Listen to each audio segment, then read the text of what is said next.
TV Official. Okay, so yun. And yun, sa mga kabagis, this is Jubilito TV Official at eto na naman po muli ang isang edisyon po ng ating reaction video, mga kalingap at kabagis, no? Pero bago po lahat, syempre po, shoutout po muna natin Kuya Val Santos Matubang, Ate Ana Vlogs at Kalingap Rab sa ating mga Kalingap netizens at Kalingap subscribers. Mega love shoutout po sa inyong lahat. So ito na nga, mga Kalingap at kabagis, no, for today's reaction video, gawa lang po natin ng reaction at muli po pagbibigay ng ating personal opinion, mga Kalingap at kabagis, regarding po dito sa mga nagsasabi po na wala daw pong transparency na ipinapakita ang Team Kalingap in regards po, no, sa mga ibinibigay na tulong, to be specific, mga Kalingap at kabagis, sa mga butihing mga sponsor ng Team Kalingap.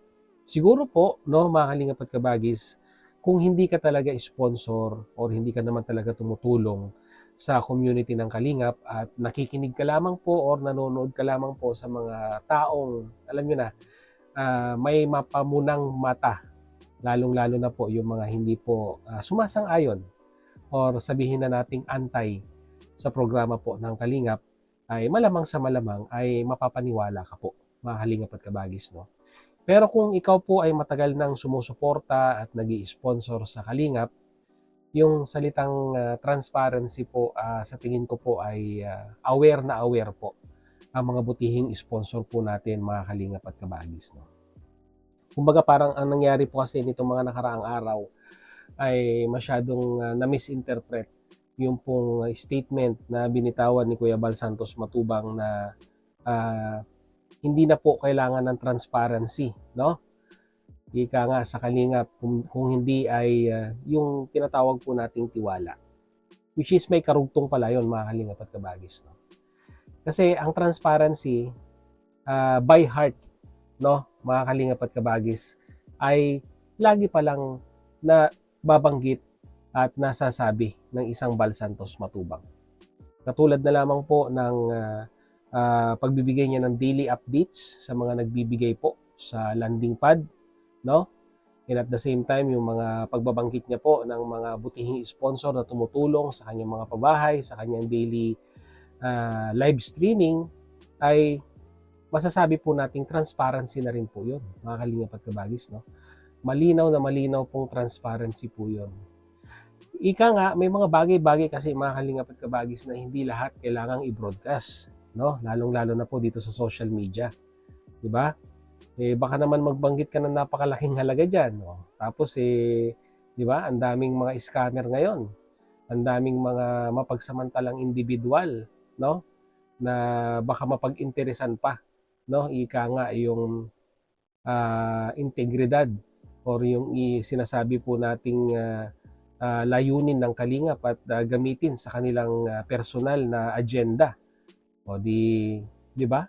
Baka mabudol pa tayo pagdating po ng araw. Kaya minsan may mga bagay-bagay po talaga na ika nga ay dapat sabihin at hindi dapat sabihin sa harap ng camera, no, mga Kalingap at kabagis, no? Kaya siguro hayaan na lamang po nating si Kuya Val ang magpaliwanag dito, no, regarding sa mga sinasabi nilang ang Kalingap nga daw po ay walang transparency, no? Sa mga bashers diyan, baka sakaling malinawan po ang inyong isipan at si Kuya Val po ang magpapaliwanag sa inyo, no, mga Kalingap at kabagis. Kaya without further ado, ito na po si Kuya Val Santos Matubang. Narito po. Ang bilis nyo kasi mag-reaction ay walang transparency sa Kalingap. Sinabi ko yon. Sa Kalingap Foundation, no need ang transparency. Foundation po yan. Okay, sisegundahan ko tong sinabi ni Kuya Val, mga Kalingap at kabagis, no? Sa Kalingap Foundation ay no need na po ang transparency. Kasi nga po ay foundation. Ang dami pong foundation ang nakikita at napapanood po natin sa mga big, mga malalaking channel, no? Media sa atin yan sa Pilipinas, na kung saan ay meron din po silang mga kanya-kanyang drive, ika nga, para makalikom ng pondo para po masuportahan yung pong mga program na gusto po nilang i-initiate, mga Kalingap at kabagis, no? To set some examples, andyan po ang may foundation po ang GMA, may foundation po ang ABS-CBN. Yung mga malalaking channel, may mga foundation po yan at sila po ay tumutulong din, no, sa mga kababayan po natin, lalong-lalo na sa mga sakuna, sa mga ikangay agarang relief goods, no? Pagbibigay ng relief goods ay may foundation po 'yan, no? At kung sila po ay nagkakaroon ng drive, no? Ika nga sa mga ganitong project ay fina-flash po nila, no, sa kanilang mga channel yung pong mga account number na pwede po nating pagbigayan, no, ng ating tulong. At hindi naman po natin nakikita, mga kalingap at kabagis, no, kung magkano na po ang nalikom ng foundation. Meron po ba? Meron po ba kayong masasabi na mga grupo or individual, no, na foundation na ibinabandera po, no, sa sambayanan or sa mga taong ika nga ay gustong malaman kung ano yung estado ng pera na nalikom ng foundation na yon, ay ibinabandera ba nila? Di ba hindi po, mahalingap at kabagis, no? Tanging mga ika nga'y board of trustees or mga taong involved lamang po sa foundation na nakakaalam kung magkano po yung pondo. At hindi po kailangang malaman, ika nga, ng sambayan ng madlang people kung magkano po talaga yung pondong meron yung foundation na yun. So, ganoon din po sa Team Kalingap, no, sa Kalingap Foundation, no? Ika nga ay hindi naman po hindi naman po obligasyon, no, ng foundation, ng Kalingap Foundation na sabihin or i-update, no, sa mga netizens, sa mga viewers, sa mga supporters kung ika nga ay magkano na po ang nalikom na pondo. Parang ganun po yung gustong iparating ni Kuya Bal Santos Matubang dito, mga kalingap at kabagis, no. Pero ika nga, sabi niya nga po sa mga charity vlogger, no, sa mga content creator na kagaya niya, dapat ika nga ay may transparency. Pero ano po kaya yung mga klase ng transparency na pwede po nating i-consider, no, mga kalingap at kabagis, kung tayo po ay nagbibigay, no, ng tulong dito po sa mga charity vlogger na yon. So, i-discuss ni Kuya Bal Santos Matubang yan. So, ito po, pakinggan po natin. Di kailangang i-broadcast, di kailangang i-pagsabi. Kasi yan ay Kalingap Foundation. No need na i-broadcast ang mga sponsors at expenses. Correct. Sa BOT, Board of Trustees, yan, report yan. Pero sa individual pong Kalingap charity vloggers, pag may tumulong, ayun, sabihin niya, yung tinulong. O, Tama. ito na tita, bumili na ako ng pambigay. Naka-vlog ba ka? Mula po na may landing pads, nagre-report ako.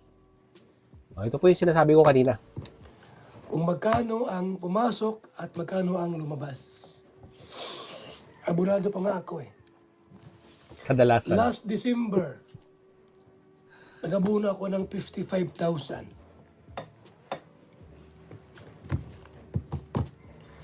Ayun, January po, pero medyo okay na. Kasi wala nang bahay na nirerentahan. Kumbaga sa Medyo, mismong bahay na ang landing pad ngayon. Medyo makaluwag-luwag ng kaunti.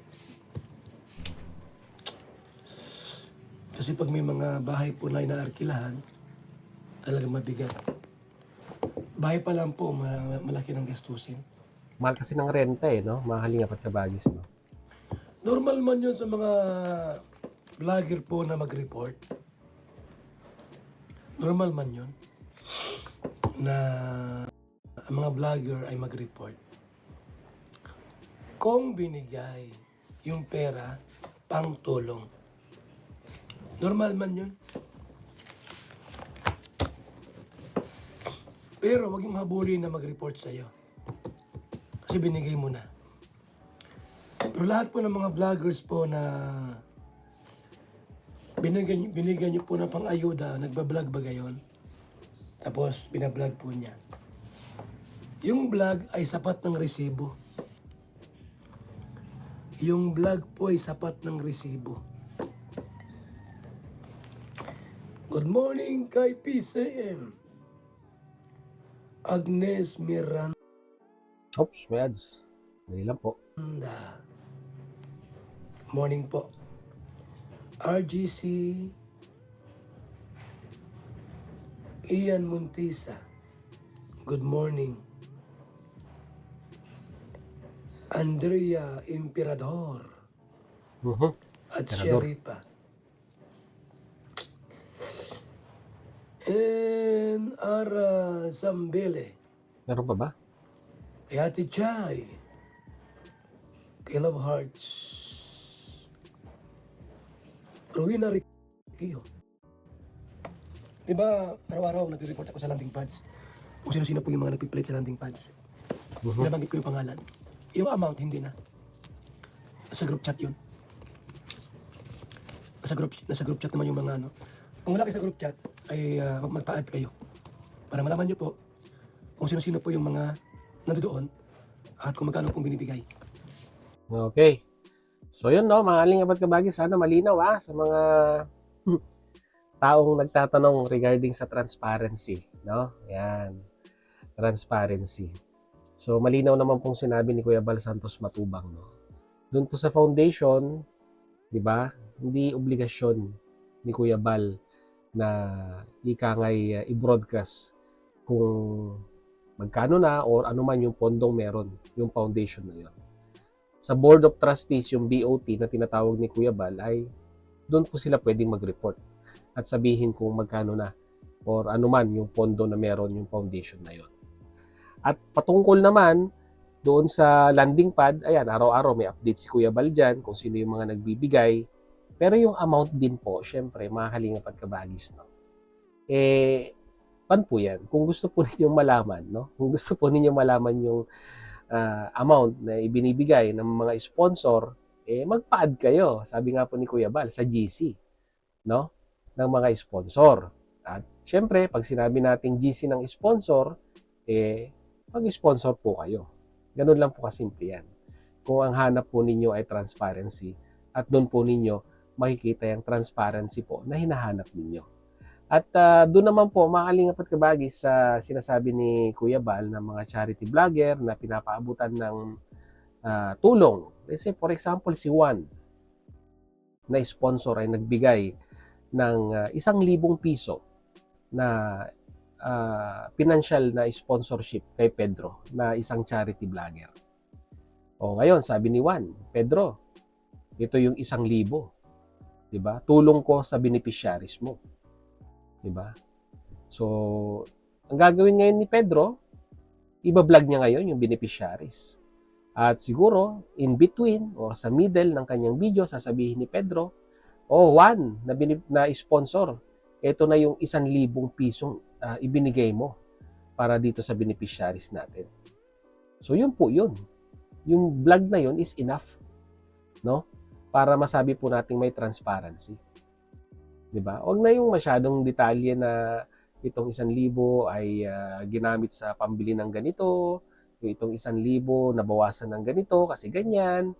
So, sapat na ma-acknowledge yung nagbigay doon sa vlog na nagpaabot siya ng tulong. So, huwag na po natin gawing detailed by detailed, di ka nga. No? Ang importante, yung vlog nandoon, yung pangalan na banggit, ika nga, or kung medyo mabait-bait pa si charity vlogger, yung amount na ibinigay ay nandun na rin, or kung hihilingin nung sponsor na ibandera yung amount na ibinigay niya.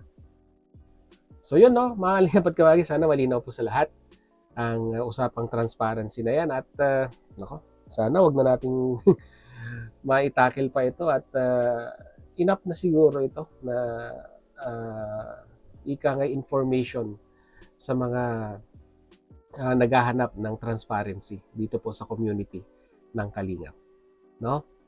So yun lang po ang ating reaction video for today, mga Kalingap at Kabagis, and once again, mag-comment na lang po kayo sa ating comment section kung ano naman po inyong masasabi, opinion, reaction dito po mga Kalingap at Kabagis sa usaping transparency dito po sa community ng Kalingap. Yan.